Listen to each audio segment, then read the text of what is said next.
Melissa Gilbert, the actress who won America's heart as Laura Ingalls Wilder on Little House on the Prairie, has always been known for her honesty and emotional depth.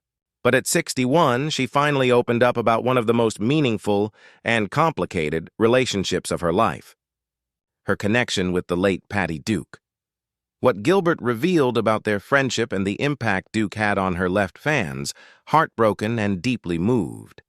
For decades, the two women shared a bond that was both powerful and painful, filled with admiration, life lessons, and emotional challenges that shaped who Melissa Gilbert ultimately became.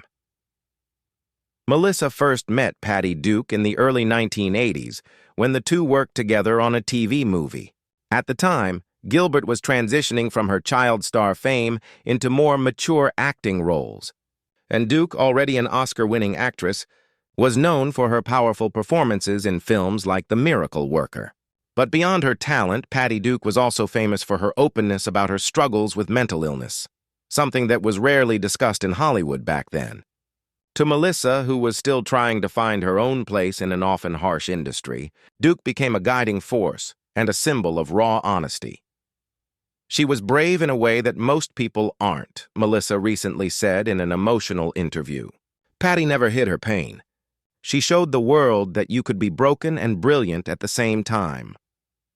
That sentiment captures the core of their relationship: a deep connection between two women navigating fame, trauma, and identity in a business that rarely allows vulnerability. During their time working together, Patty Duke took Melissa under her wing. Gilbert has said that Duke treated her like family, offering her wisdom about the realities of show business and the importance of staying true to oneself.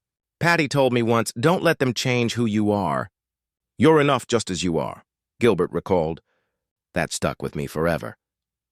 Duke's advice came at a time when Melissa was under intense scrutiny, facing pressure to maintain the perfect image the public expected of her after Little House on the Prairie. But as Melissa got older, she began to understand the darker side of Patty Duke's world: the mental health struggles, the emotional breakdowns, and the pain hidden beneath her smile. Duke had long battled bipolar disorder, and her willingness to speak openly about it made her a pioneer in mental health advocacy. For Gilbert, seeing someone she admired so deeply fight such invisible battles was both heartbreaking and inspiring. "Patty was the first person who showed me that being strong doesn't mean being perfect," she said. "It means showing up, even when you're falling apart inside." Their friendship grew deeper over the years, and even as their careers took them in different directions, they remained close. Melissa often credits Duke for helping her understand compassion and empathy in ways that changed how she approached her own life and family. When Patty Duke passed away in 2016, Melissa was devastated. "Losing her felt like losing a part of my history," she shared. "She was more than a mentor. She was a mirror. She reflected parts of me I didn't even know existed." What makes Melissa Gilbert's recent confession so powerful is her willingness to talk about both the beauty and the pain of their connection. She admitted that there were moments when Duke's volatility frightened her, moments when she didn't know how to help. But through it all, she never stopped loving or admiring her. "Patty was human," Gilbert said softly. "She made mistakes, but she also changed lives. She changed mine."